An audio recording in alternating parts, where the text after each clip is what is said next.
John బనియన్ రచించిన యాత్రికుని ప్రయాణం ప్రచురింపబడి 3 శతాబ్దాలు గడిచాయి. అయినప్పటికీ ప్రపంచంలో బైబిల్ తరువాత అత్యధికంగా అమ్ముడుపోయే గ్రంథం ఇదే. ఇప్పటి వరకు రచించబడిన గ్రంథాలన్నిటిలో యాత్రికుని ప్రయాణం ఎంతో మందిని ప్రభావితం చేసింది.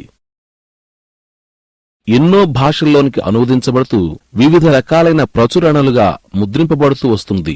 నర్సరీలు మొదలుకొని యూనివర్సిటీల వరకు ఈ పుస్తక ప్రభావం విస్తరించింది. ఇంగ్లాండ్లోని బెడ్ఫోర్డ్ పెద్ద పారిశ్రామిక నగరం. 17వ శతాబ్దం మధ్యకాలం నుండి తరువాతి సంవత్సరాలలో జాన్ బనియన్ ఈ వీధుల్లో తిరిగేటప్పుడు ఇలా ఉండేది. జాన్ బనియన్ ప్రార్థనకు వెళ్లే స్థలంగా చెప్పబడుతున్న ఈ భవనాన్ని చక్కగా భద్రపరిచి బనియన్ మ్యూజియంగా చేశారిప్పుడు. ఇక్కడకు వచ్చే సందర్శకులు జాన్ బనియన్ వాడిన వస్తువును చూస్తూ ఆయన గృహాన్ని చూస్తున్న అనుభూతిని పొందుతారు.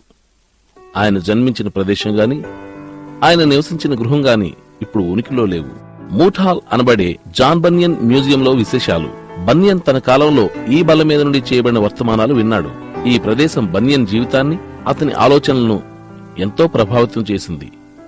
బెడ్ఫోర్డ్ లో ఉన్న 2 జైళ్లలో ఒకదాని తలుపు కూడా ఇక్కడ ఉంది. దీని వెనుకే 20 సంవత్సరాలు ఖైదీగా ఉండి ఈ గ్రంథాన్ని రచించాడు. ఈ చర్చిలో నమ్మకమైన సభ్యునిగా ఉండేవాడు గాని అక్కడి బోధలను ఆత్మీయ సందేశంగా తీసుకోలేక అసంతృప్తి చెందేవాడు. తన కుటుంబాన్ని ప్రతి ఆదివారం ఈ చర్చికి తీసుకెళ్లేవాడు. అయితే స్వయంగా బైబిల్ను అధ్యయనం చేస్తూ ఎన్నో విషయాలు నేర్చుకున్నాడు. ఈ బైబిల్ అధ్యయనమే తన సంఘం మరియు వ్యక్తిగత విషయాలను ప్రశ్నించేటట్లు చేసింది.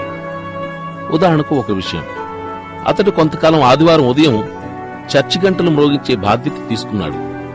ఆ పని చేస్తూ అందులో ఆనందం పొందడం పాపంగా భావించాడు. ఆ గంట మ్రోగించడానికి వెళ్లినప్పుడు ఏదో ఒక రోజు దేవుని తీర్పులా అది వచ్చి తన మీద పడుతుందేమోనని చాలా భయపడ్డాడు.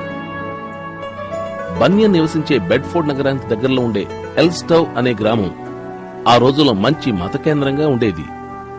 ఈ విశాలమైన మఠం సామాజిక, మత విషయాలకు సంబంధించిన కట్టడంగా మారింది. ఈ చర్చిలో ఉన్న రంగుల అద్దాల కిటికీ జాన్ బనియన్ కు, అతని గ్రంథానికి జ్ఞాపక చిహ్నంగా ఉంది.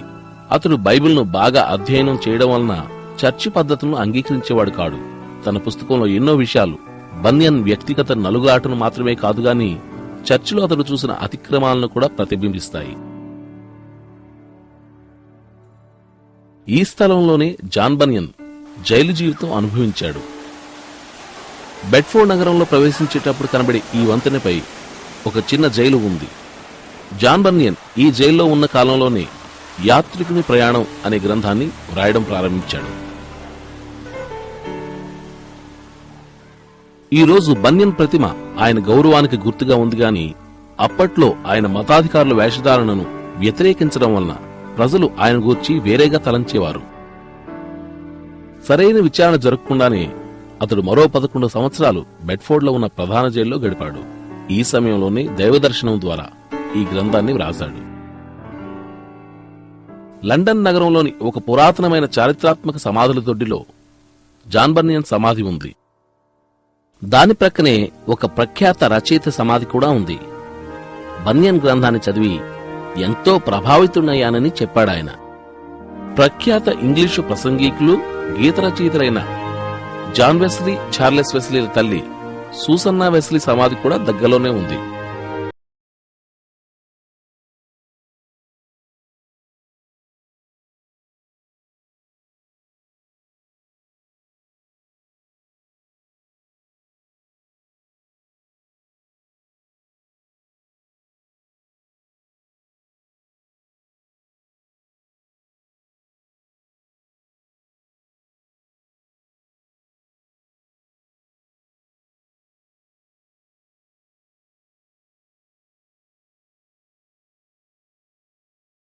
యాత్రికుని ప్రయాణం.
పాపము వలన వచ్చు జీతం మరణం మరణం జీతం మరణం జీతం మరణం జీతం జీతం మరణం మరణం పాపము వలన వచ్చు జీతం మరణం మరణం జీతం మరణం జీతం మరణం జీతం జీతం మరణం మరణం మరణం మరణం.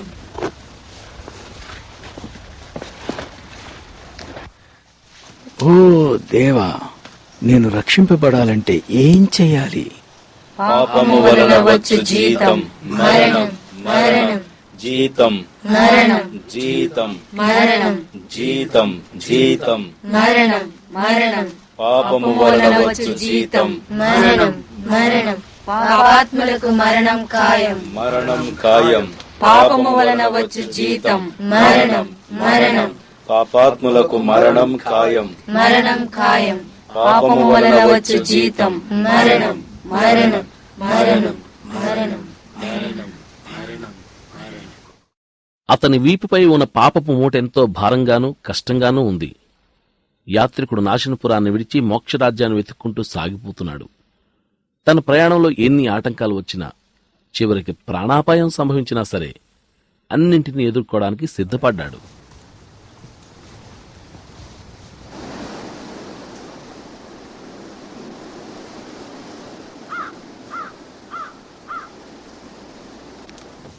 యాత్రికుడు తన వీపుపై భారాన్ని మోయడమే కాదు, అతడు ప్రయాణం చేయాల్సిన మార్గంలో ఎన్నో గోతులు, అపాయాలు, శ్రమలు, నిరాశ, నిస్పృహలు కూడా ఉన్నాయి. వీటికి తోడు తన మనసే తనకు బద్ధ శత్రువులా ఉంది. నిజానికి వాటన్నిటికీ కారణం అదే.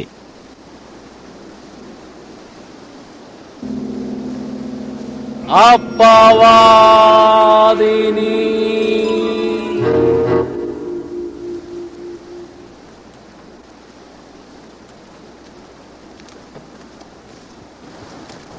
యాత్రికుడు తన వీపుపై పాపభారం మోస్తున్నప్పటికీ ఒక గ్రంథాన్ని కూడా పట్టుకున్నాడు. అది జీవగ్రంథం అనబడే బైబిల్. ఆ గ్రంథంలోని మాటలే యాత్రికుణ్ణి నాశనపురాన్ని విడిచిపెట్టేలా చేశాయి.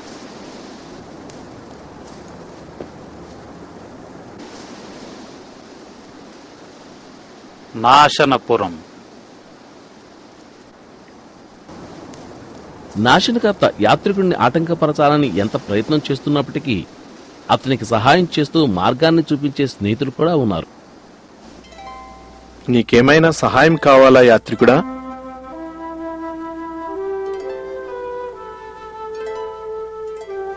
నేను నిన్ను గమనిస్తున్నాను. చాలా శ్రమల్లో ఉన్నట్లున్నావు. అవును, శ్రమల్లోనే ఉన్నాను. ఈ గ్రంథంలో రాబోయే గొప్ప దైవ తీర్పును గుర్చిన విషయాలున్నాయి. నా భార్య బిడ్డలను, ఇరుగు పొరుగు వారిని హెచ్చరించాను. అయితే వారు నా మాట వినలేదు. తీర్పు గూర్చి నువ్వు చెప్పేది నిజమే. ఆ హెచ్చరికను విని జ్ఞానంగానే ప్రవర్తించావు. నన్ను పరిచయం చేసుకొని, నా పేరు సువార్తికుడు. సువార్తికుడా, మీరు తప్పక సహాయం చెయ్యాలి. దైవ తీర్పు ఎదుర్కోటానికి సిద్ధంగా లేను. అందువల్లే నాశనపురాన్ని విడిచి వచ్చేశా. నీవెందుకిక్కడున్నావు? ఎక్కడికెళ్లాలో నాకు తెలియడం లేదు.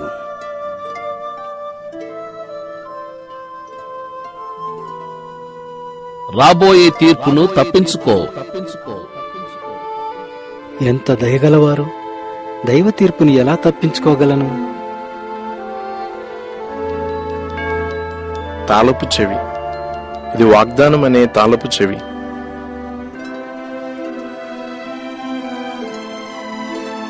ఆ ద్వారాన్ని చూస్తున్నావా? నాకు కనిపించడం లేదండి. పోనీ ఆ వెలుగు? చూస్తున్నాను. తిన్నగా ఆ వెలుగు వైపు వెళ్ళు. అది ఒక ద్వారం దగ్గరకు నిన్ను నడిపిస్తుంది.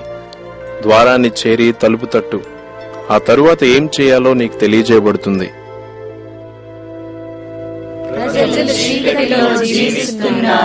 చీకటిలో చీకటిలో గొప్ప వెలుగును చూశారు. గొప్ప వెలుగు, గొప్ప వెలుగు. మరణపు ఛాయలో ఒక వెలుగు ఉదయించింది. ఒక వెలుగు ఉదయించింది. ఒక వెలుగు ఉదయించింది.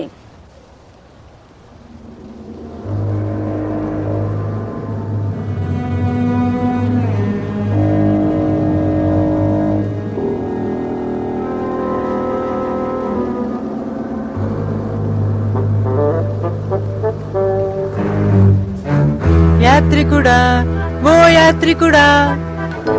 యాత్రికుణ్ణి కనుగొని అతని భార్యాబిడ్డల దగ్గరకు తీసుకుపోవాలని నాశనపురం నుండి యాత్రికుని పొరుగువాడైన చంచలుడు బయలుదేరాడు. నిజానికి యాత్రికుడు తన భార్యాబిడ్డలను విడిచిపెట్టి రాలేదు. ఇరుగు పొరుగు వారి మాటలు విని యాత్రికుని భార్యే నాశనపురాన్ని విడిచి తన భర్తతో కలిసి వెళ్లడానికి తిరస్కరించింది.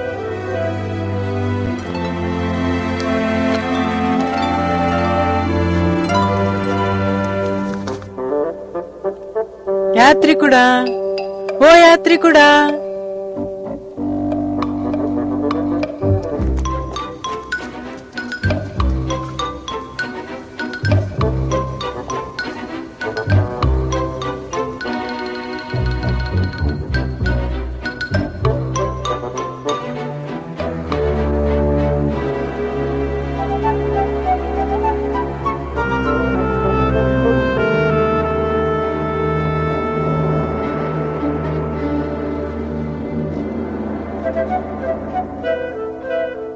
ఓ నా మంచి స్నేహితుడా, ఒక్క నిమిషం ఆగు. నేనా? సహాయం కావాలండి? ఓ, నేను పరిచయం చేసుకోలేదు కదూ. నా పేరు మూర్ఖుడు. నా పేరు చంచలుడు. చంచలుడు? చంచలుడా? అవును, అవును. మంచి కుటుంబం అయ్యా మీది. నాకు తెలుసు, మంచి కుటుంబం. నేను యాత్రికుణ్ణి కలుసుకోవాలని ప్రయత్నిస్తున్నాను. యాత్రికుడు? యాత్రికుడా? నేనెప్పుడు ఆ పేరు విన్నట్టులేదే. ఈ రోజు ఉదయమే వెళ్లిపోయాడు.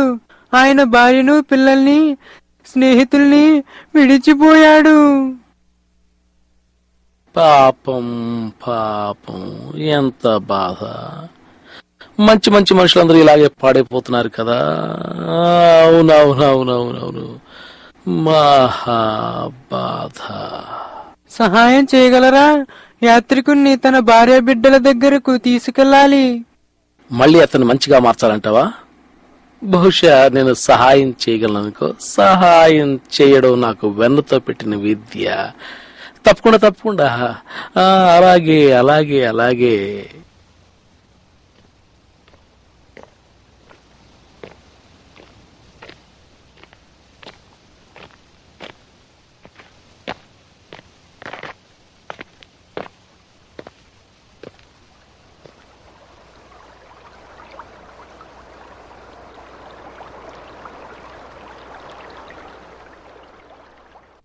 ఇప్పుడు మనం ఈ బలహీనమైన మనిషిని పట్టుకోవాలి కదా. నీవు కొంచెం నోరు మూసుకుంటే చాలా మంచిది. ఇలాంటి వాళ్ళతో నాకు చాలా అనుభవం ఉంది. మెలకువగా ఉండు, జాగ్రత్తగా ఉండు. నీ శత్రువైన అపవాది వస్తున్నాడు. నీ శత్రువైన అపవాది వస్తున్నాడు. నీ శత్రువైన అపవాది వస్తున్నాడు. ఇక్కడున్నావా యాత్రికుడా? నీకోసమే వచ్చాను. నీకు ముందే చెప్పాను నన్ను మాట్లాడనీయమని. అలాగే మూర్ఖుడు గారు. సరే సరే, అలాగేనండి, అలాగే. వావ్ వావ్, ఎంత అద్భుతం. నీవు యాత్రికుడు కదా? యాత్రికుడు? అవును, యాత్రికులు చాలా మంచివారు. అవునవునవును, నాకు బాగా తెలుసు. యాత్రికుని కుటుంబం చాలా మంచివారు. మరి మీరు అన్నారు. నా అవసరం నీకేమైనా ఉందా? నువ్వు వెనక్కి వెళ్ళిపోవాలి. మళ్ళీ నీ భార్యా బిడ్డల దగ్గరికి వెళ్ళిపోవాలి. నేను వెనక్కి వెళ్లేదే లేదు. దాని పేరే నాశనపురం. దేవుని తీర్పు వలన అది నాశనం కాబోతుంది. అది పూర్తిగా బుద్ధిహీనమైన మాట. ప్రజలు ఆ మాట ఎప్పటి నుండి చెబుతున్నారు. నా మాట నమ్ము, నాకు తెలుసు. ఆ తీర్పు ఎప్పటికీ రాదు, రాదు, రాదు, రాదు. ఎన్నటికీ రాదు, రానే రాదు. నోవాహు సంగతేమిటి? నోవాహు దినములలో ఎలాగుండెనో అలాగే. నోవహు? ఈ పేరు నేను ఎప్పుడు వినలేదే. ముఖ్యమైన కుటుంబాలన్నీ నాకు తెలుసు. నన్ను నమ్ము. స్నేహితుడా, దయచేసి నా మాట విని నీ భార్య బిడ్డల దగ్గరికి వెళ్ళిపో. ఈ యాత్రికుడు ఎంత మంచి పేరు. అవును అవును అవును, ఆ పేరు పాడు చేయకు. వెనక్క నాశనపురానిక వెళ్లేదే లేదు. మీరు కూడా రావచ్చుగా. మనమంతా దేవుని తీర్పును తప్పించుకోవచ్చు. ఏంటి, దైవ తీర్పును తప్పించుకోగలమా? ఓ తప్పకుండా. అబద్ధం. పనికి మాలిన, బుద్ధిహీనమైన, మూఢమైన, అసాధ్యమైన అబద్ధం. అది అబద్ధమా యాత్రికుడా? కాదు చంచలుడా, ఇది నిత్య సత్యం. అక్షయమైన స్వాస్థ్యం కోసం మనం వెదకాలని ఈ గ్రంథంలో రాసింది. స్వాస్థ్యమా? నీ ఇంటికి వెళ్లి నీ కుటుంబంతో సంతోషంగా ఉండటమే స్వాస్థ్యం పొందటం. అవును అవును, నీవింటికి వెళ్లిపోవాలి. ఏమిటి నీ ఉద్దేశం? మాతో కలిసి వస్తున్నావా లేదా? నేను వెనక్కి వెళ్లేదే లేదు. సరే చంచలుడా, విని విడిచి మనం ఇంటికి పోదాం. నేను యాత్రికుడితో వెళ్ళాలనుకుంటున్నాను. ఆ మెదడు లేని మనిషితో వెళ్తావా? వెనక్కి వచ్చి జ్ఞానంగా నడుచుకో. మనం దేవుని తీర్పును తప్పించుకోగలం. దేవుని తీర్పట.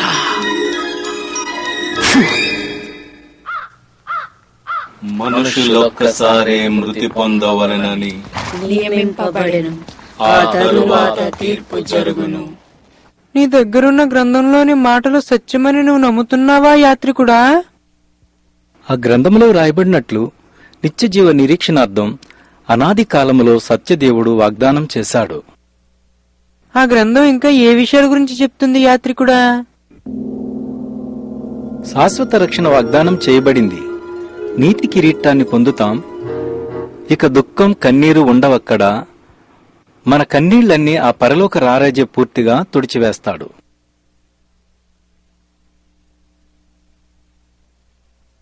అక్కడ ఎవరైనా మనల్ని హేళన చేస్తారా? లేదు చంచలుడా. అద్భుతం అద్భుతం, అక్కడ ఎవరుంటారు? లక్షలాది మంది మనకంటే ముందుగా అక్కడికి వెళ్లారు. వారు ప్రేమగల పరిశుద్ధులు. వారంతా దైవ సన్నిధిలో ఉన్నారు. వారంతా దేవునికి ప్రియులు. అక్కడికి చేరడానికి ఇక ఆలస్యం చేయలేను.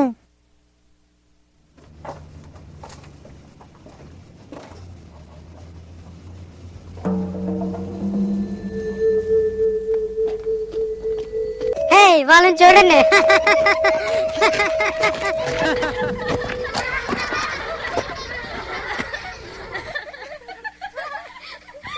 ఎవరైనా హేళన చేస్తే నాకు ఇష్టం ఉండదు. బాధపడకు చంచలుడా, వాళ్ళ అంధకార సంబంధులు.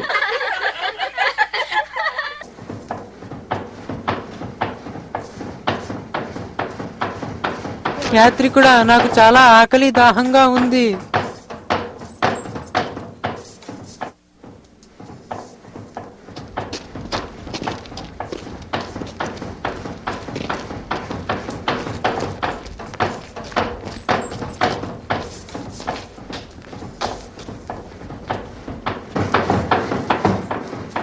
ఏమండి, మంచినీళ్ళు కొంచెం ఇస్తారా?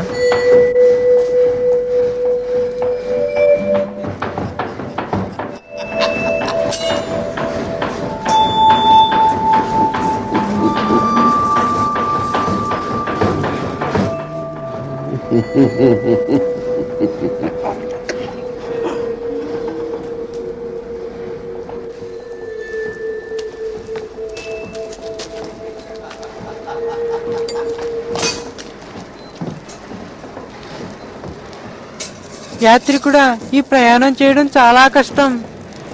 బైబిల్ అది సులువని చెప్పలేదు. అద్భుతమైన గమ్యాన్ని వాగ్దానం చేసింది.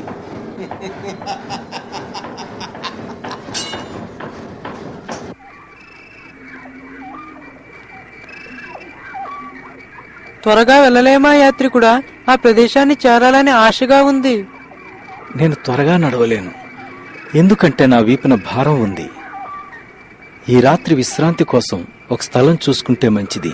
వద్దు యాత్రికుడా, త్వరగా వెళ్ళిపోదాం. ఈ గ్రంథం చెబుతున్న ప్రదేశాన్ని చూడకుండా ఆగలేను.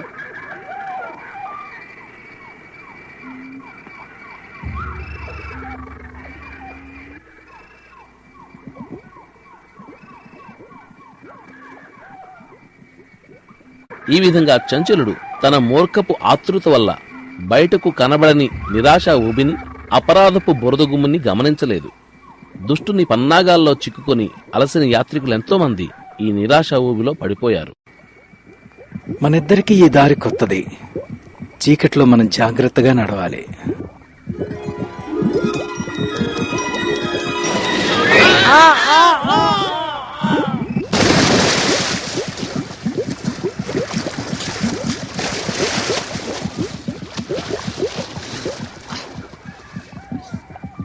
ఇదేనా నీ గ్రంథం చెబుతున్న అద్భుత ప్రదేశం? ప్రయాణం ప్రారంభంలోనే ఎలా ఉంటే ఇక చివరికి ఎలా ఉంటుందో. దయచేసి నన్ను బయటికి లాగు. ఈ భారం నన్ను ఊబిలోనికి నెట్టేస్తుంది. నీ గ్రంథం చెబుతున్న ఆ సుందర రాజ్యాన్ని నువ్వే సంపాదించుకో. నేస్తమా, రక్షించు.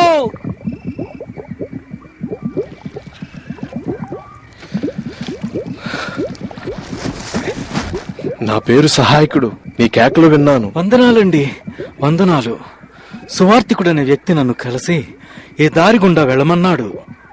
కానీ ఇలా చీకటిలో నీవు ఒక్కడవే వెళ్ళకూడదు. మనుషులు చెడుతనమనే నాచుతోనూ మురికితోనూ నిరాశ ఊబి నిండిపోయింది. పాపం చేసిన వారు తమ ఘోరస్థితిని తెలుసుకున్న తరువాత భయ సందేహాలతో ఈ ఘోరమైన ఊబిలో తరచుగా పడిపోతుంటారు. అలాంటి వారిని మీరు కాపాడతారా?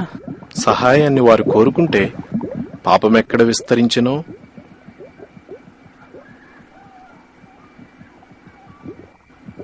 అక్కడ దేవుని కృప అపరిమితముగా విస్తరించెను. ఆ మాటలు బైబిల్లో ఉన్నాయి. ఇక నేను వెళ్తాను. కొంచెం ముందుకెళ్తే ఈ రాత్రి గడిపేందుకు స్థలం దొరుకుతుంది.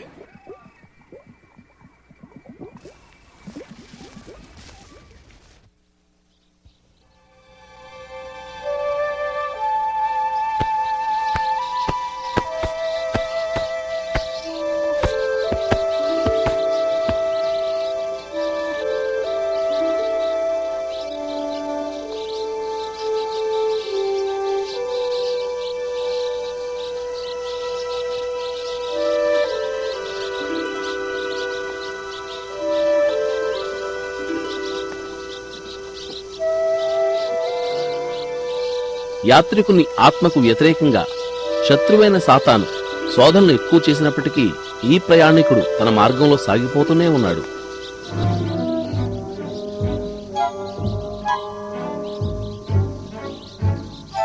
మెలకువగా ఉండు, జాగ్రత్తగా ఉండు. నీ శత్రువైన అపవాది వస్తున్నాడు. నీ శత్రువైన అపవాది వస్తున్నాడు. నీ శత్రువైన అపవాది వస్తున్నాడు.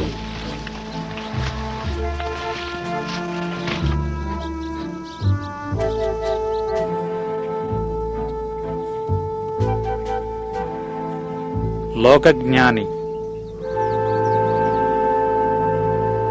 ఇదిగో బాబు, దాహంతో ఉన్నట్టున్నావు. నీకు ఆకలేస్తున్నట్టుంది. నా ఇంటికి రా, నువ్వు తినడానికి ఏదైనా ఏర్పాటు చేస్తాను. ఏదో కొంచెం ఆహారం, పానీయం. అవును అవును అవును,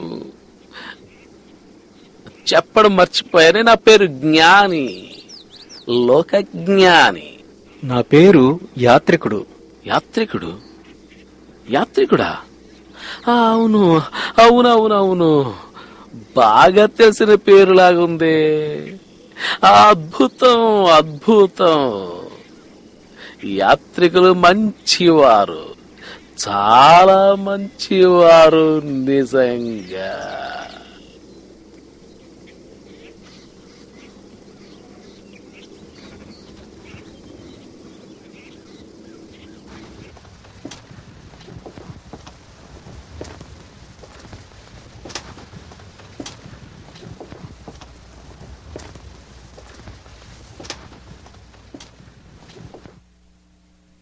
నువ్వు మా కుటుంబం గురించి వినే ఉంటావు.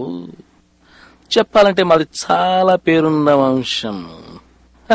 అవునవును, మమ్మల్ని ఏదైనా అడుగు, నీకు ఇష్టం వచ్చింది ఏదైనా అడుగు, నీకు జవాబు దొరుకుతుంది. అది సరే గాని ముందు ఇది చెప్పు, నీ వీపు మీద మూట ఎలా చేరింది? నేను ఒక ద్వారాన్ని చేరాలి. దాన్ని చేరినప్పుడు విముక్తి పొందుతాను ఈ భారము నుండి. అలాంటి ద్వారం కోసం నీకెవరు చెప్పారు? దారిలో ఒక ఆయన్ని కలిశాను. అతని పేరు సువార్తికుడు. స్వార్థికుడా? వాళ్ళంతా బుద్ధిహీనులు. అవును యాత్రికుడా, కేవలం వారు బుద్ధిహీనులు. ఆ సువార్తికుడు చూపించిన మార్గాన్ని అనుసరిస్తే అన్ని విధాలైన బాధలు నీకు ఎదురవుతాయి తెలుసా? ఆకలి బాధలు, ప్రమాదాలు, వస్త్రహీనత, ఖడ్గం. ఇంకా నీకు సిలువ గురించి చెప్పలేదా అతను? అతనే మార్గమా? వట్టి బుద్ధిహీనత. నేను మోస్తున్న ఈ భారం చాలా ఎక్కువ, లోకజ్ఞాని. మీరు చెప్పినవన్నీ సంతోషంగా ఎదుర్కోగలను. ఒకవేళ నా యాత్ర ముగింపులో విడుదల పొందితే ఈ భారం నుండి. అసలు నీకు ఈ భారం ఎలా దొరికింది చెప్పు? ఈ బైబిల్ చదవడం ద్వారా.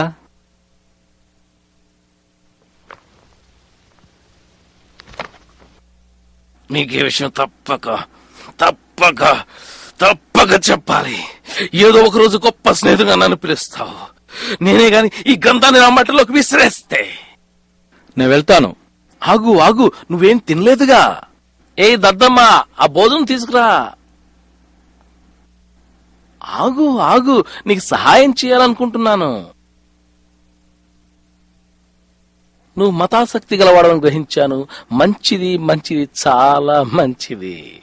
ఈ ప్రపంచానికి మతాసక్తి పరులు చాలా మంది అవసరం యాత్రికుడా. నీ ముందున్న ఆ కొండను చూస్తున్నావా? ఆ కొండ పైన ధర్మ కార్యాలపురం ఉంది. అది ఎంతో చక్కని చిన్న ఊరు. నాకు అక్కడే ఉండాలని ఇష్టం యాత్రికుడా, చాలా ఇష్టం. అయితే అక్కడి వాతావరణం నాకు పడలేదు. అక్కడ నా ప్రియమైన స్నేహితుడున్నాడు, న్యాయానుసారి. ఆ కొండపైనున్న మొట్టమొదటి ఇల్లే అతనిది. నీ భారం నుండి నువ్వెలా విడుదల పొందగలవో చెబుతాడు నా ప్రియమైన స్నేహితుడు, న్యాయానుసారి.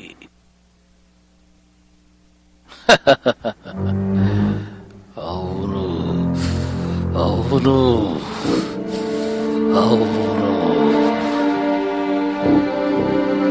ధర్మకార్యాలపురం.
యాత్రికుడా, ఇక్కడ నువ్వేం చేస్తున్నావు? అసలైన మార్గం నుండి నీవింత త్వరగా ఎలా తప్పిపోయావు? ఒక పెద్ద మనిషి నన్ను కలిసి ఈ భారాన్ని తొలగించుకునే విధానం తెలియచేశాడు. నువ్వా గ్రంథములోని మాటలు చదివావు కదా. ఆ వాక్యము సజీవమై బలము కలదై రెండంచులు గల ఎటువంటి ఖడ్గము కంటే వాడిగలది. ఇంత గొప్ప రక్షణను నిర్లక్ష్యం చేస్తే నువ్వెలా తప్పించుకోగలవు? పాపం చేశాను. నాశనానికి దారితీసే విశాల మార్గంలో నడిచేవారిలా అవిశ్వాసవి కావద్దు యాత్రికుడా. జ్ఞాపకముంచుకో, నీతిమంతుడు విశ్వాసం మూలంగా జీవిస్తాడు. లోకజ్ఞాని నీ మీద శాశ్వతమైన తీర్పును రప్పించడానికి ప్రయత్నం చేశాడు. మొదటిగా వాడు నిన్ను సత్యం, జీవం, మార్గము అయిన యేసుక్రీస్తు త్రోవల్లో నుండి తప్పించాడు. రెండవదిగా సిలువ మార్గాన్ని నీవు వ్యతిరేకించేలా చేయడానికి ప్రయత్నం చేశాడు. యాత్రికుడా, సిలువను గూర్చిన వార్త నశించుచున్న వారికి వెరితనముగా ఉన్నది గాని నాశనాన్ని తప్పించుకునే వారికి సిలువను గూర్చిన వార్త రక్షణ కలిగించే దేవుని శక్తి అయి ఉన్నది. నాకింకా ఏమన్నా అవకాశం ఉందా? మీరు చెప్పిన ఆ ద్వారాన్ని నేను కనుక్కోగలనా? తప్పకుండా నీవు దాన్ని కనుక్కోగలవు యాత్రికుడా. నరకాగ్ని నుండి తప్పించుకోగలవు. నీవే కాదు, ఈ గ్రంథములోని విషయాలు గైకొనిన వారెవరైనా తప్పించుకోగలరు.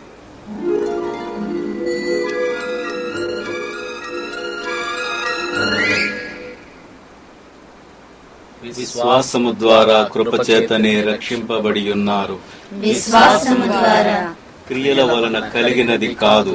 దేవుని వరమే విశ్వాసము ద్వారా రక్షింపబడి ఉన్నారు. ధర్మశాస్త్ర సంబంధమైన క్రియల మూలంగా ఏ మనుషుడును నీతిమంతుడని తీర్పు తీర్చబడడు. విశ్వాసము ద్వారా రక్షింపబడి ఉన్నారు. భక్తిహీనులు కదులుచున్న సముద్రము వంటి వారు. వారికి నెమ్మది ఉండదు, వారికి నెమ్మది ఉండదు. భక్తిహీనులు కదులుచున్న సముద్రము వంటి వారు. వారికి నెమ్మది ఉండదు, వారికి నెమ్మది ఉండదు. భక్తిహీనులు కదులుచున్న సముద్రము వంటి వారు. వారికి నెమ్మది ఉండదు, వారికి నెమ్మది ఉండదు, వారికి నెమ్మది ఉండదు.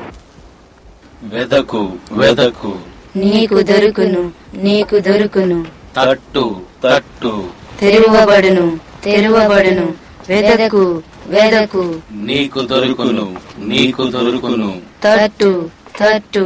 తెరువబడును, తెరువబడును. స్నేహితుడా, వందనాలు. నా పేరు సహృదయుడు. నీవెవరివి? ఎక్కడి నుండి వచ్చావు? ఎక్కడికి వెళ్తున్నావు? నా పేరు యాత్రికుడు.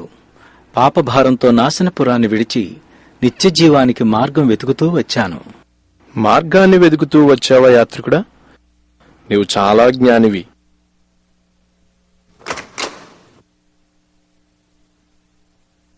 రా, నీకు చూపిస్తాను.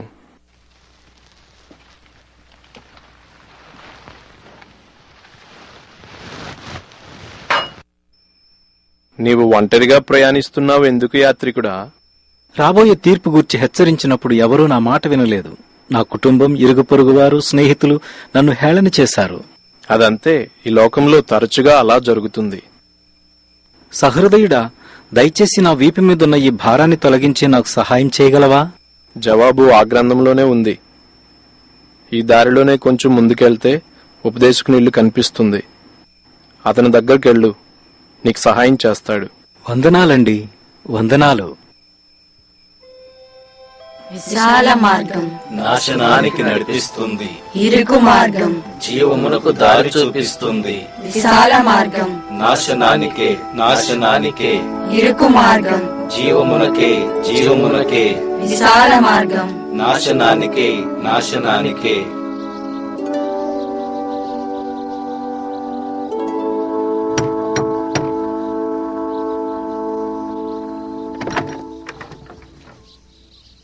లోపలికి రా, నీకోసమే కనిపెడుతున్నాను. చివరికి ఉపదేశకుని ఇంటిలో యాత్రికుడు తన ప్రయాణ సఫలతను రూఢిపరిచే సమాచారాన్ని పొందాడు. ఉపదేశకుని మాటలు యాత్రికునికి మనోవికాసాన్ని కలుగజేసి బైబిల్లోని జ్ఞాననిధులు కనుగొనేందుకు బంగారపు తాళపు చెవులా సహాయపడ్డాయి. అన్వేషించే ఈ యవనస్తుని హృదయంలోకి సూర్యకాంతిలా గొప్ప నిరీక్షణ ప్రవేశించింది. ఈ చిత్రంలో ఉన్న అర్థమేమిటి? ఈ చిత్రంలో ఉన్న వ్యక్తి అపోస్తులతో కలిసి ఇలా చెబుతున్నాడు: నా చిన్నపిల్లలారా, మీయందు క్రీస్తు స్వరూపం ఏర్పడేంత వరకు నాకు మరలా ప్రసవ వేదన కలుగుచున్నది. విశ్వాసమునకు కర్తయు దాని కొనసాగించువాడైన యేసువైపు చూడాలి. దేవుని వాక్యము మన పాదములకు దీపమును, మన త్రోవకు వెలుగునై ఉన్నది. అతని తలపై ఉన్న కిరీటం ఏమిటంటే, ఈ లోకమునైనను లోకములో ఉన్న వాటినైనను ప్రేమింపకుడి అని మనమంతా అపోస్తులతో కలిసి చెప్పాలన్నమాట. పాపము నుండి స్వతంత్రులమయ్యాక మంచి పోరాటము పోరాడాలి. మన పరుగు తుదుముట్టించాలి. అప్పుడు మన కొరకు నీతి కిరీటము ఉంచబడుతుంది. రా, ఇంకా చూపిస్తాను.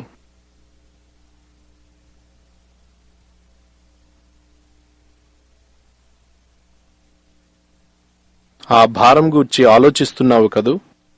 నిజమే ఉపదేశకుడా, అదే నా ఆలోచన. ఈ నేల రక్షించే దేవుని శక్తితో కూడిన సువార్త శక్తిని అనుభవించక ముందుండే మానవ హృదయానికి సూచన. ఈ ధూళి ప్రతి హృదయంలో ఉండు పాపము, చీపురు ధర్మశాస్త్రానికి లేదా పాపక్షమాపణ కొరకు చేసిన పుణ్యకార్యాలకు గుర్తు. ధర్మశాస్త్ర క్రియల మూలంగా ఏ మనుష్యుడు నీతిమంతుడిగా తీర్చబడలేడు. కేవలం సువార్త శక్తి మాత్రమే పాపాలను తొలగించగలదు. ఎవడైనను క్రీస్తునందున్న ఎడల అతడు నూతన సృష్టి. పాతవి గతించెను, క్రొత్తవి ప్రవేశించెను. కాదు,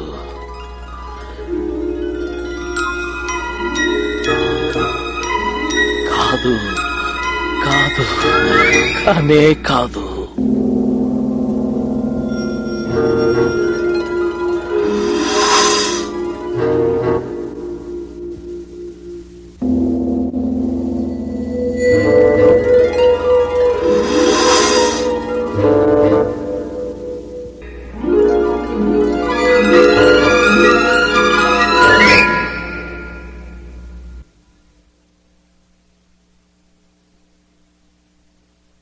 అవును, ఉపదేశకుడు మార్గాన్ని చూపించాడు. అతని మాటలు చీకటిలో దీపంలా ఉన్నాయి. ఆకాశమును భూమియు గతించును గాని ఈ గ్రంథములోని మాటలు ఏమాత్రమును గతింపవు. పాపులను రక్షించుటకు క్రీస్తుయేసు లోకమునకు వచ్చెను, పాపులలో నేను ప్రధానుడను.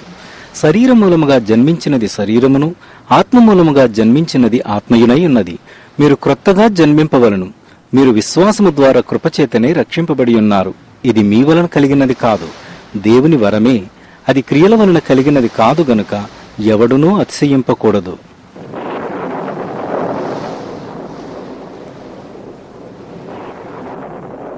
మీరు మన ప్రభువైన యేసుక్రీస్తు కృపను ఎరుగుదురు గదా. ఆయన ధనవంతుడై యుండియు మీరు తన దారిద్ర్యం వలన ధనవంతులు కావాలనని మీ నిమిత్తము దరిద్రుడాయను.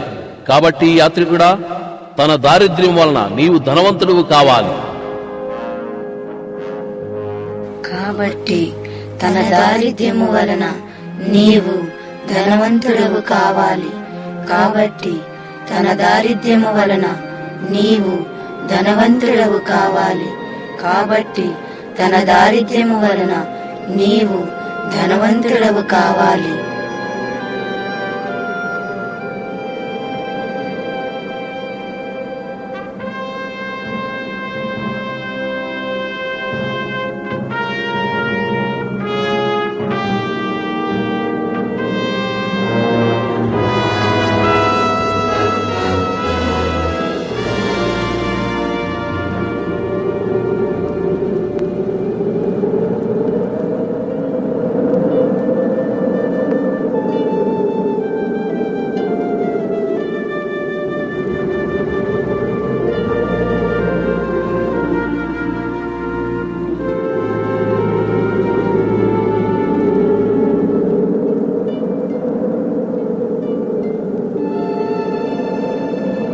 మన అతిక్రమ క్రియలను బట్టి అతడు గాయపరచబడెను, మన దోషములను బట్టి నలుగగొట్టబడెను.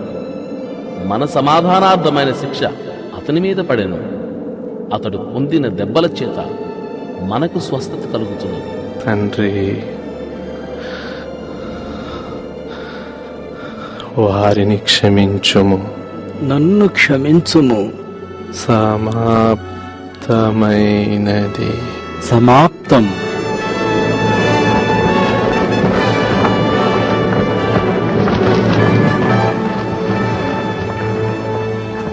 ఈ సువార్త ద్వారానే మీరు రక్షణ పొందితిరి. లేఖనముల ప్రకారము క్రీస్తు మన పాపముల నిమిత్తం మృతి పొందెను, సమాధి చేయబడెను. లేఖనముల ప్రకారం 3వ దినమున లేపబడెను. ఈ గ్రంథములోని మాటలు ఎన్నటికీ గతించవు. ఇక నుండి నీ పేరు యాత్రికుడు కాదు, ఇప్పుడు నీ పేరు క్రైస్తవుడు.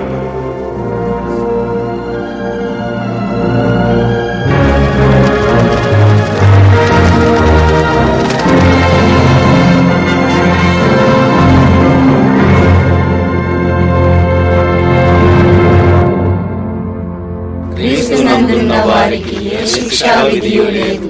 క్రీస్తు యేసునందు జీవమునిచ్చు ఆత్మ యొక్క నియమము పాప మరణముల నియమము నుండి మనలను విడిపించెను. ప్రయాణికుడు యాత్రికునిగా కాక ఇప్పుడు క్రైస్తవునిగా పరలోక పట్టణం వైపు స్థిరమైన అడుగులు వేస్తూ ముందుకు సాగుతున్నాడు.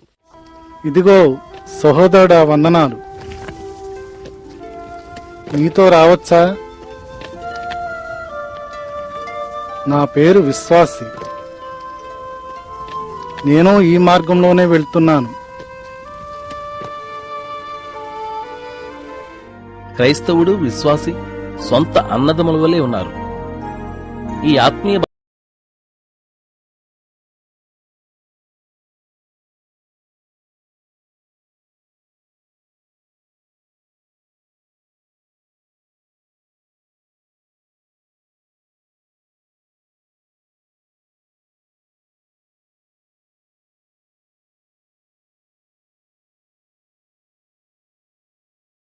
మీరు ఏక ప్రేమ కలిగి ఏక భావము గలవారుగా ఉండి ఒక్కదాని అందే మనస్సుంచుడి.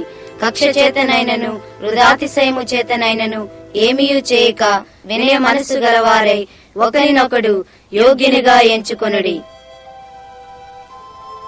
మీలో ప్రతి వాడును తన సొంత కార్యములను మాత్రమే గాక ఇతరుల కార్యములను కూడా చూడవలెను. విశ్వాసి, నీవు కూడా నిరాశా ఊబిలో పడిపోయావా? అవును, కష్టాల కొండ దగ్గర దగాపురంలో మొదటి ఆదామును కలుసుకున్నాను. అతడు తన 3 కుమార్తెలను వివాహం చేసుకోమని కోరాడు. వారు అందంగా ఉన్నారు. వారిది లోకం చూసే అందం. వాళ్ళ పేర్లేమిటి? వారి పేర్ల శరీరాశ, నేత్రాశ, జీవపు డంబము. నీవు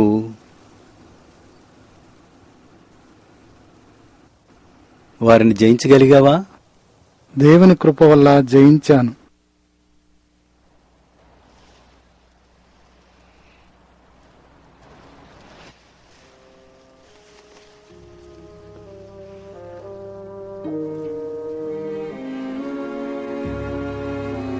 కీర్తనాకారుని మాటలు ఎంత సత్యమైనవి! వేటకాని గురిలో చిక్కుకోకుండా మనం జాగ్రత్త పడాలి.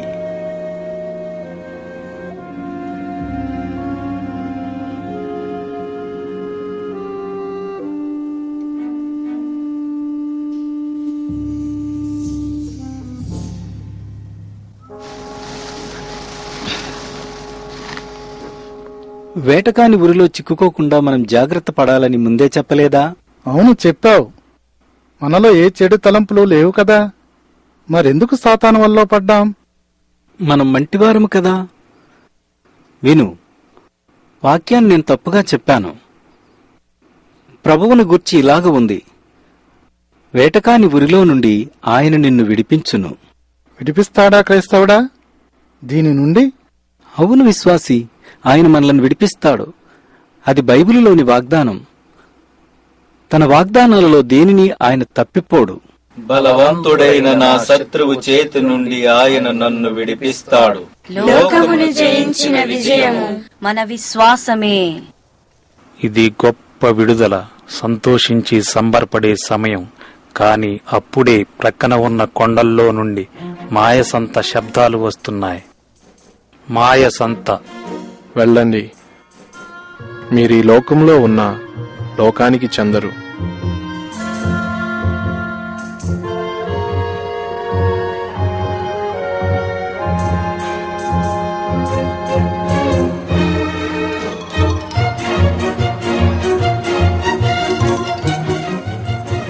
వ్యర్థము వ్యర్థము సమస్తము వ్యర్థము, వ్యర్థము వ్యర్థము సమస్తము వ్యర్థము.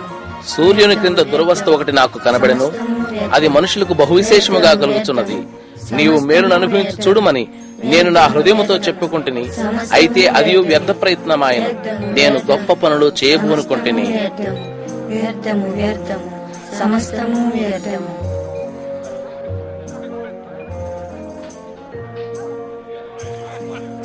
మాయసంత చాలా వరకు లోకంలానే ఉంటుంది. అక్కడి ప్రజలు పొల్లు నవ్వు కోసం, పనికిరాని వస్తువుల కోసం, తమకు తృప్తి కలిగించే వ్యర్థమైన వాటి కోసం చూస్తారు.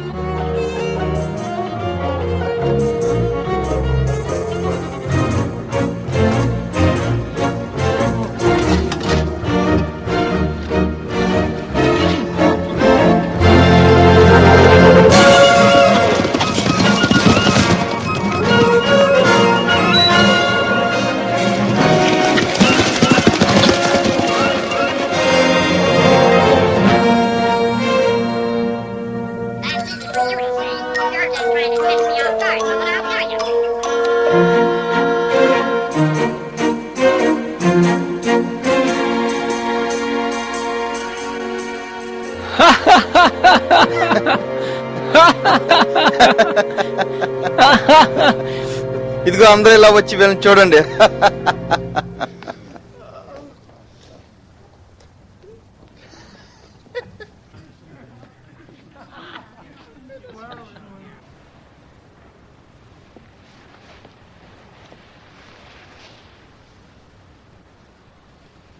దైవాశీస్సులు.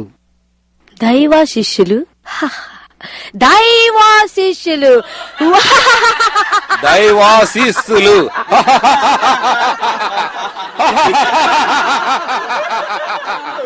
దైవ శిష్యులు.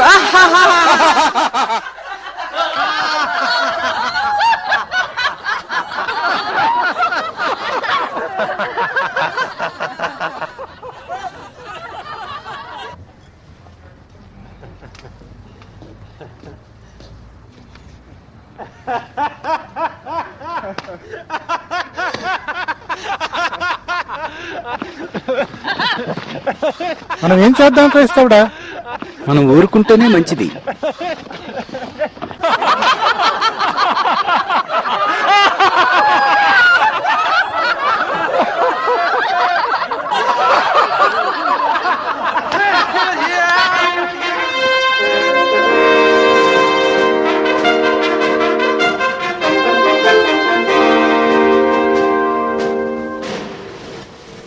యువరాజు,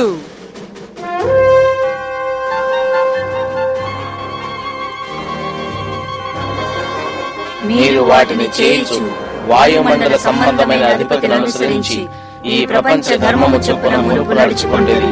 దేనికి మిమ్మల్ని మీరు దాసులుగా అప్పగించుకుందరో అది చావు నిమిత్తముగా పాపమునకే గాని నీతి నిమిత్తముగా విధేయతకే గాని దేనికి మీరు లోబడదరో దానికే దాసులగుదురు.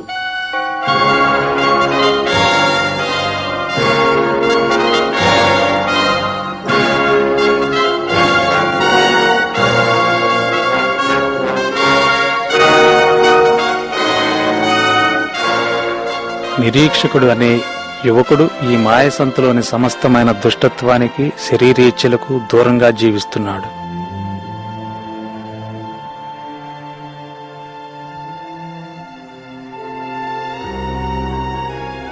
యువరాజు ముందు నిలబడేందుకు వాళ్ళకెంత ధైర్యం! మనోళ్ళు కార్లే. లోకాధిపతిని ఇలా ధైర్యంగా వ్యతిరేకించిన ఈ కొత్త వ్యక్తుల్లాంటి వాళ్లను నిరీక్షకుడు తన యవ్వన కాలంలో ఎప్పుడూ చూడలేదు.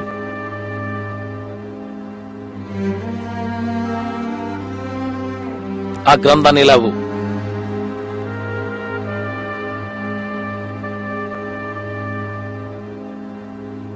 నా ముందు తల వంచకూడదని ఈ గ్రంథం మీకు ఆజ్ఞాపించిందా? చెప్పండి. అవునండి. ఆ గ్రంథాన్ని కాల్చేద్దామా? సరే సరే, వాళ్ళని కూడా బూడిద చేద్దాం. వాళ్ళని కాల్చేయాలి.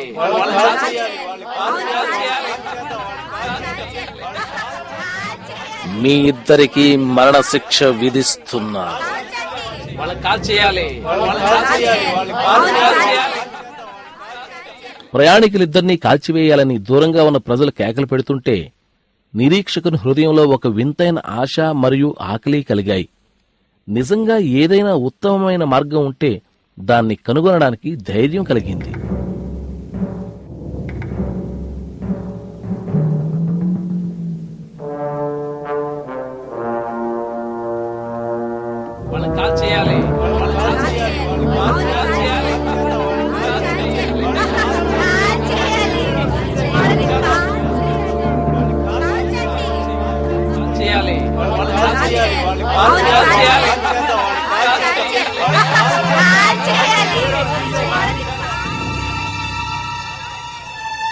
అందరూ లేవండి, మనము పనిచేయాలి.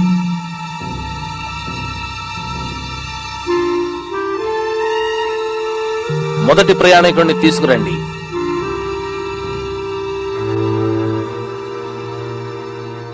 విశ్వాసముతోనూ ఓర్పుతోనూ వాగ్దానమును స్వతంత్రించుకున్న వారిని పోలి నడుచుకొనుడి. వాళ్ళని కాల్ చేయాలి.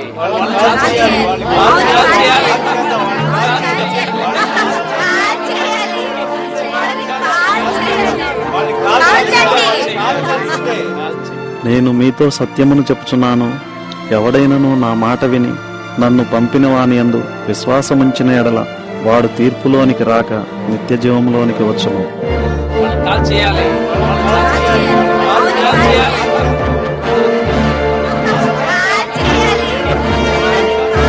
ఆ గురువుని ఇలా తీసుకురండి. వాళ్ళని కాల్ చేయండి.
నీ పేరు నిరీక్షకుడు, నీకు సరిగ్గా సరిపోయింది. చాలా సంవత్సరాలుగా నా హృదయం అంతా అర్థం లేని నిరీక్షణతో నిండి ఉండేది. కానీ ఇప్పుడు పరిశుద్ధ గ్రంథం ద్వారా నిత్య జీవం గూర్చిన వాగ్దానం నాకు కలిగింది.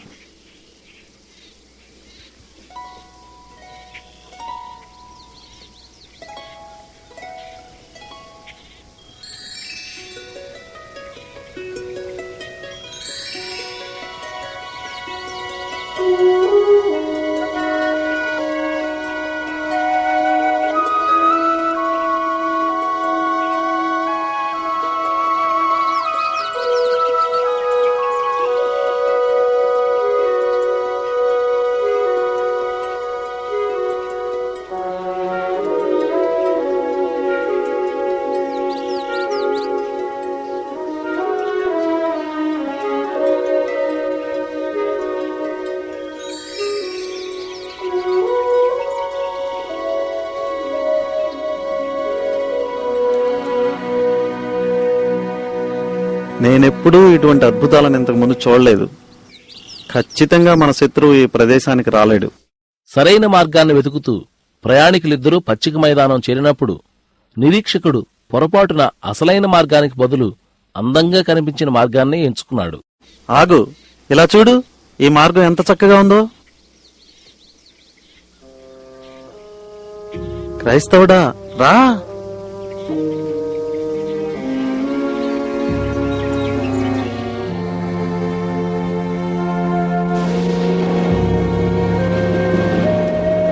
నిరీక్షకుడా, మనం మార్గం తప్పినట్టున్నాం. మన ముందు తుఫానుంది చూడు. ఇంకా మనం తప్పు మార్గంలోనే వెళుతున్నాం నిరీక్షకుడా.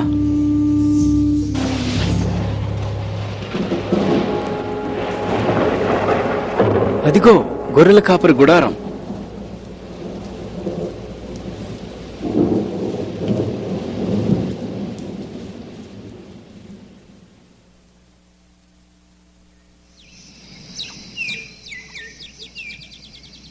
చూడు క్రైస్తవుడా, ఈ రాత్రికి మనం ఆ కోటలో పడుకోవచ్చు. తినడానికి ఏమైనా దొరుకుతుందా?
సందేహ దుర్గానికి మీకు స్వాగతం.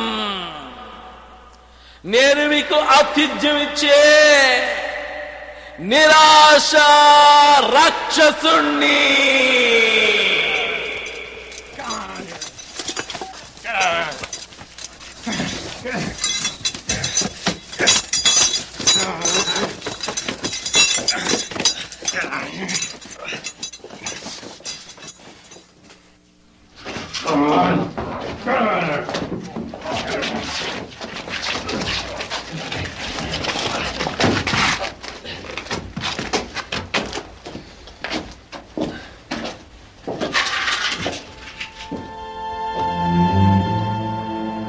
మోక్షరాజ్యాన్ని కనుగొనాలనే గురితో ఉన్న ఈ ఇద్దరి ప్రయాణికులకు ఇదెలా జరిగింది?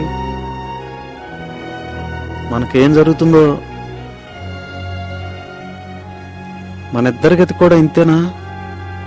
మీ హృదయమును కలవరపడనీయకుడి, దేవుని యందు విశ్వాసముంచుచున్నారు, నాయందును విశ్వాసముంచుడి.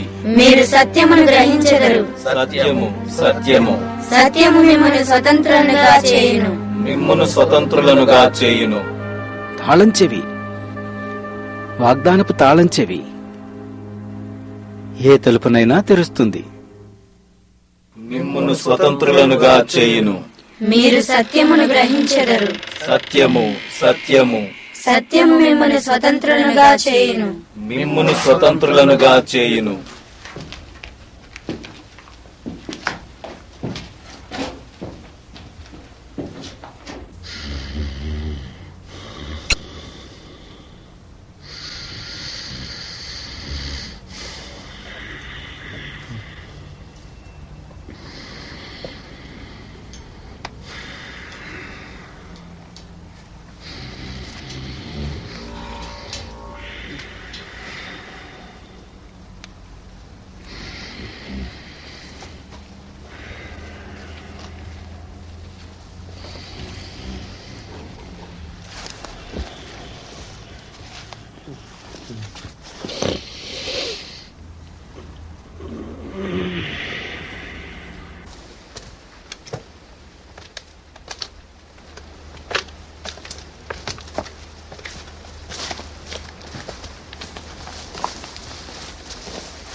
పచ్చిక మైదానం ప్రశాంత మార్గమే గాని అది తప్పుదారి.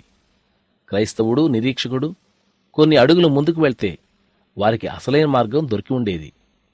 సందేహ దుర్గంలో బాధలు తప్పించుకునేవారు. వారి ప్రయాణపు చివరి మజిలీ ప్రారంభంలో ఉన్న అందమైన బాటకు ఇంకా కొంచెం ముందుగానే చేరు ఉండేవారు.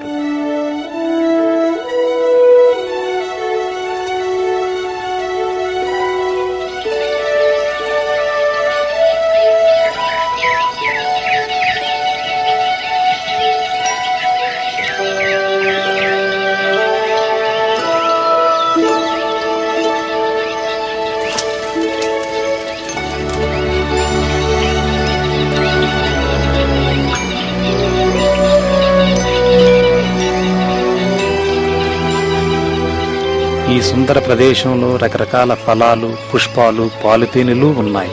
క్రైస్తవుడు నిరీక్షకుడు గొర్రెల కాపర్ల బసకు చేరుకున్నారు. వారు కేవలం గొర్రెల కాపర్లు కారు, అంతకంటే ఎక్కువగా వారు సంరక్షకులు, మార్గదర్శకులు, నిజమైన స్నేహితులు, అసలైన సహోదరులు.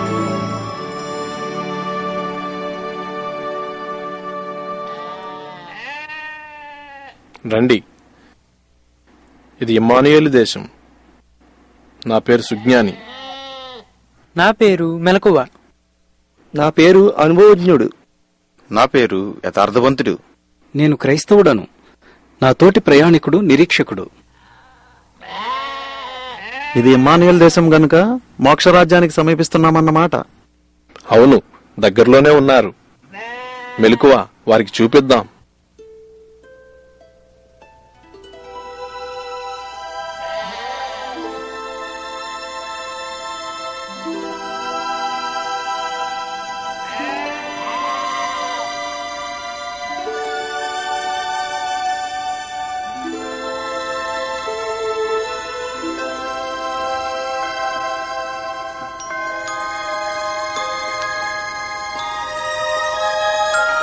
చూడు నిరీక్షకుడా ఎలాగుందో.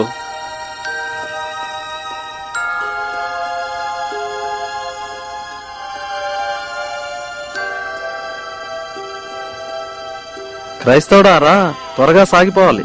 మీరు చాలా దూరం వెళ్ళాలి. ఇప్పటికే చాలా దూరం వచ్చారు. కాసేపు విశ్రాంతి తీసుకోండి. ఎలా ఆగలం? మేము వెంటనే వెళ్ళాలి.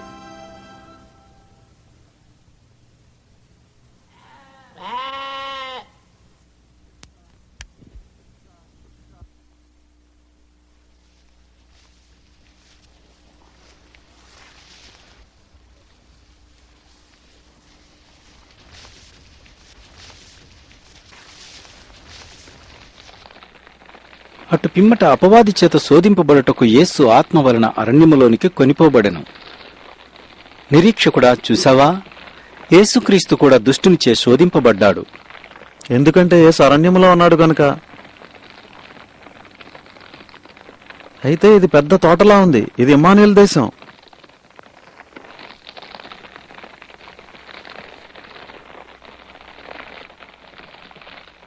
ఒక వ్యక్తి ఇంత దూరం వచ్చాక తప్పకుండా అతనికి భద్రత ఉంటుంది.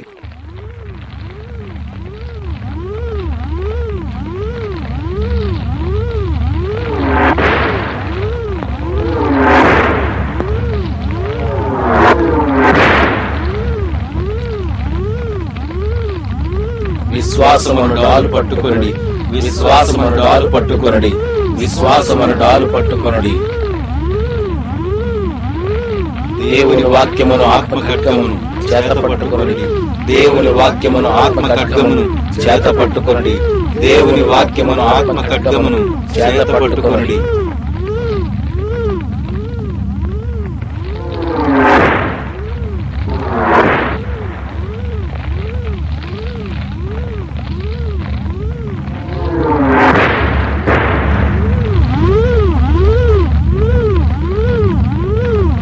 దేవునికే మహిమ. హల్లెలూయా.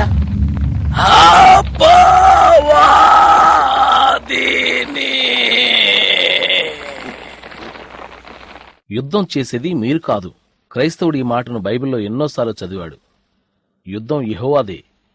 యుద్ధం యెహోవాదే అయినట్లే విజయం కూడా యెహోవాదే. ఈ విధంగా వారి ప్రయాణం ముగిసింది.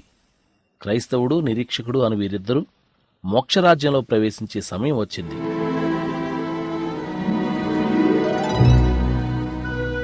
మంచి పోరాటమును పోరాడి తిని, నా పరుగు కడముట్టించి తిని, నా విశ్వాసమును కాపాడుకొంటిని. ఇక మీదట నా కొరకు నీతి కిరీటం ఉంచబడి ఉన్నది. మంచి పోరాటమును పోరాడి తిని, నా పరుగు కడముట్టించి తిని, నా విశ్వాసమును కాపాడుకొంటిని. ఇక మీదట నా కొరకు నీతి కిరీటం ఉంచబడి ఉన్నది. ఇక మీదట నా కొరకు నీతి కిరీటం ఉంచబడి ఉన్నది.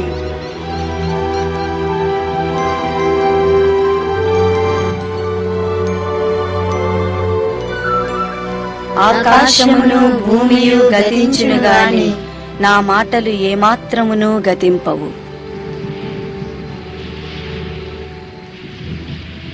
మోక్షరాజ్యం. మరణపు లోయ మీదుగా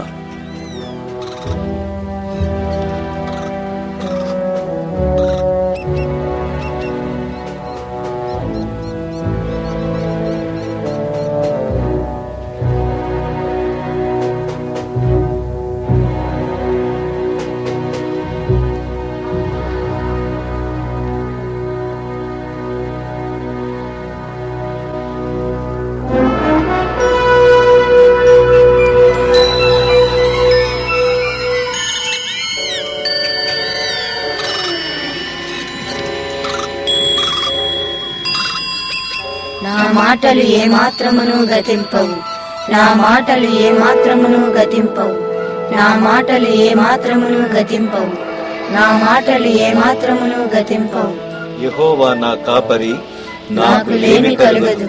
గాఢాంధకారపు లోయలో నేను సంచరించినను ఏ అపాయమునకు భయపడను. నీవు నాకు తోడుగా ఉందువు. నీ దుడ్డు కర్రయు నీ దండమును నన్నాదరించును. ఏ అపాయమునకు భయపడను. నీవు నాకు తోడుగా ఉందువు. నీ దుడ్డు కర్రయు నీ దండమును నన్నాదరించును.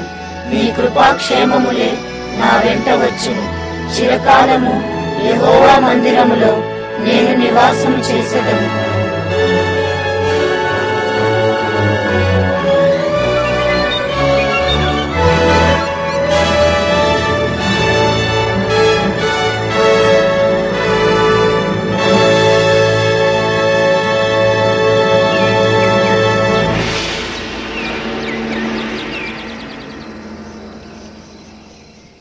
వాళ్ళని పోగొట్టుకున్నాను. వీరిలో చాలా మంది నా వారైనట్టు ఆ ఇద్దరు కూడా నాకు దక్కాల్సింది. అదిగో అక్కడున్నాడు నావాడే. ఆ ముగ్గురు,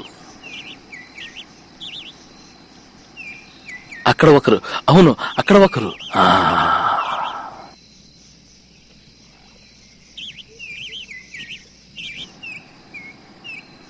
అపవాది తన నిమిత్తం ఎవరినైతే గెలవాలనుకుంటున్నాడో, ఇప్పటికే ఎవరిని గెలిచాడో వారి కోసం ఎదురు చూస్తున్న సమయం ఇది. నాకు కావలసింది ఇంకొకరున్నారు. బహుశా బహుశా నువ్వు. మీరు పరదేశులను యాత్రికులనై ఉన్నారు గనుక ఆత్మకు విరోధముగా పోరాడు శరీరేచ్ఛలను విసర్జించుడి. బైబిల్లో 1 పేతురు పత్రిక 2వ అధ్యాయం 11వ వచనం.